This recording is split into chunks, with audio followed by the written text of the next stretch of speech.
Michael Geller, our guest. He is a columnist at times. At times. A professor at times, an architect, a planner. What's, of all of those, your favorite? I like teaching.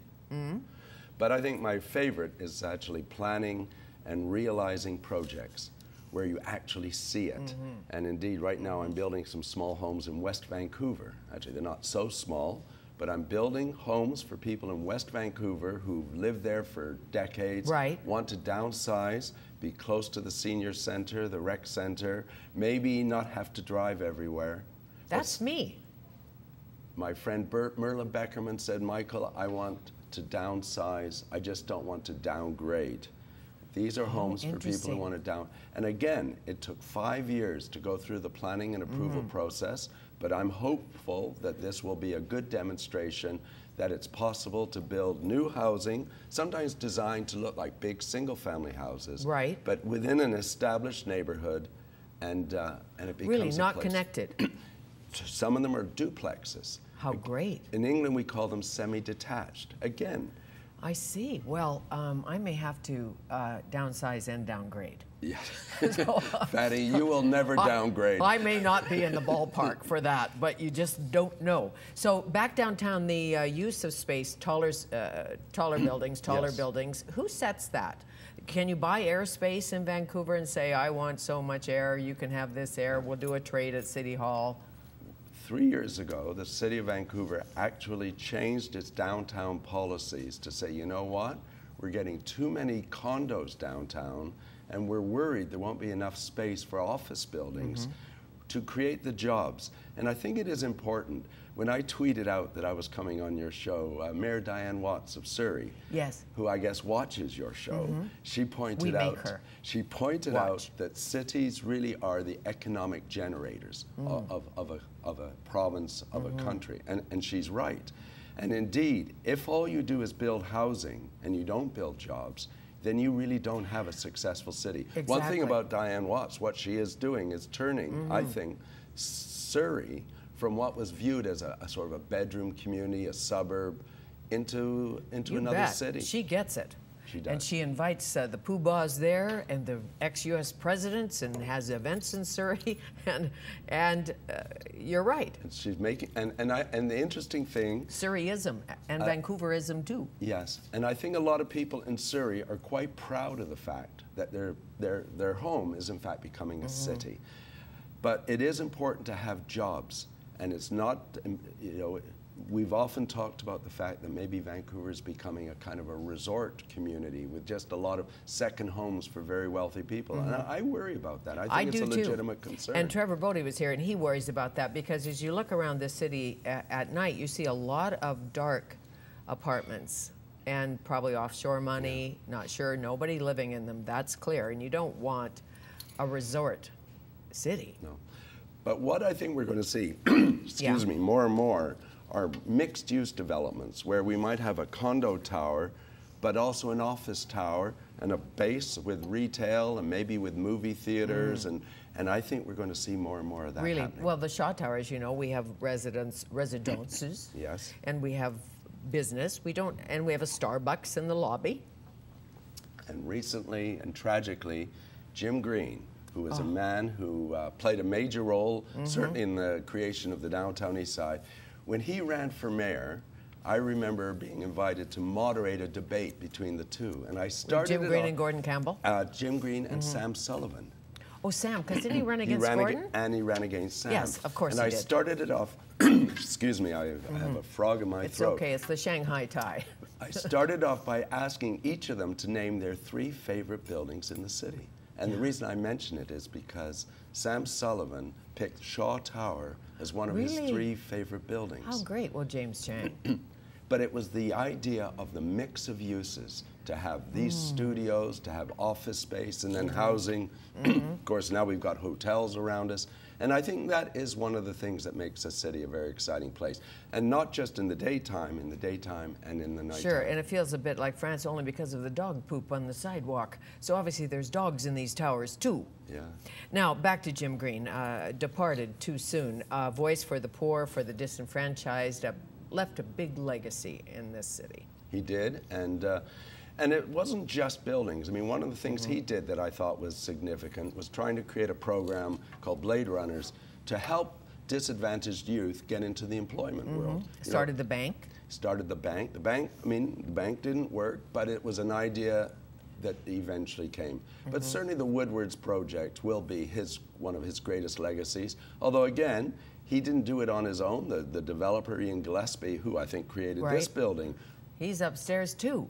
And he played a major role, as did the architect Gregory Henriquez. But there's no doubt that Jim was the spiritual leader of that endeavor. Yes, and is that working? Yeah. It is working to a certain degree. It's not a complete success because, again, many of the people who live around the building are very upset that the building is gentrifying the area. And now I have to admit, I'm in favor of having more balanced neighborhoods with a mixture of rich and poor, or at least variety of incomes. You may not put the extremes together, the very, very poor with the very, very rich.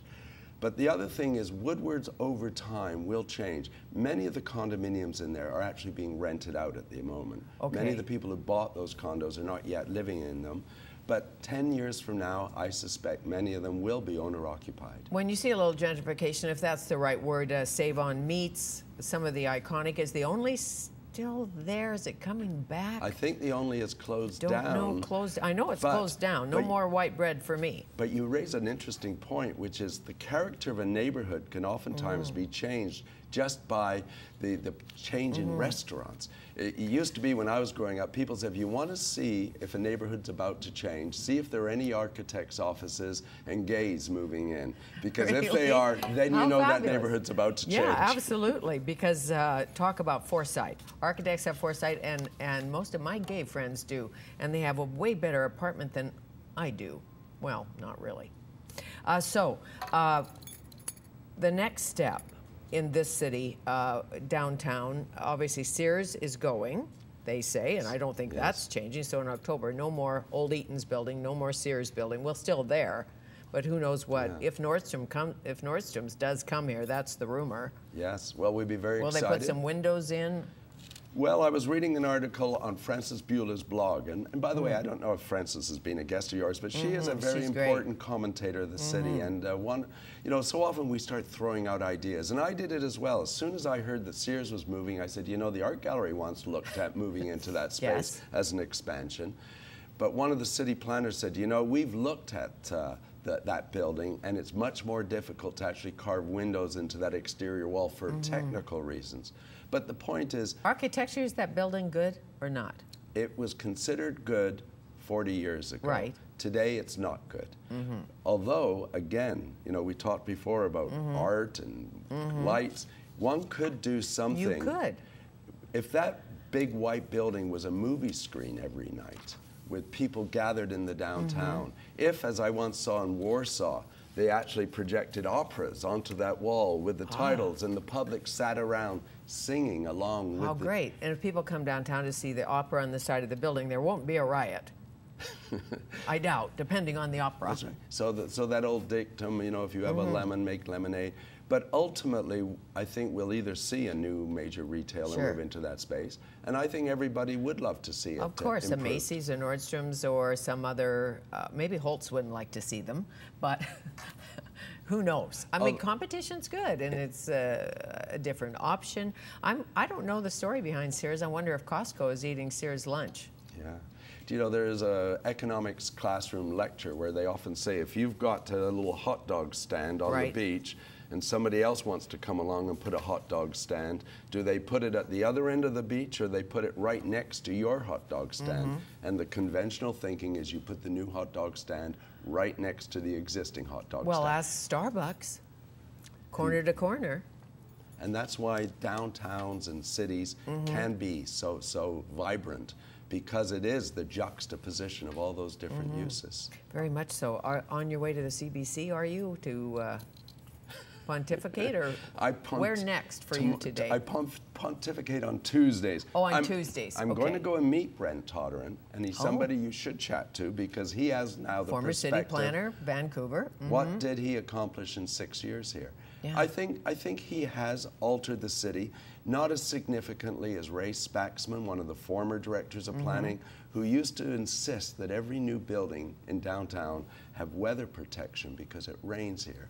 And every time I walk down streets, I'm always grateful to Ray when it's raining. Yes. And of course, Larry Beasley, who has not only changed Vancouver, is now trying to change cities around the world. Yeah, yeah. But they are good places to live, cities. I think so. But not necessarily for everybody. And I will say this, Fanny, I do sometimes worry when I meet young couples who tell me they're putting off having children because they can't afford the kind of accommodation they think they need. And I do wonder, why aren't they perhaps moving to a smaller community? And as you know, when I else? grew up, if you lived in an apartment, you were poor. And not anymore. Fanny, I thank pleasure. you. Nice to see you. Michael Geller from the Geller Group. He's an architect, a planner, a developer, and a professor.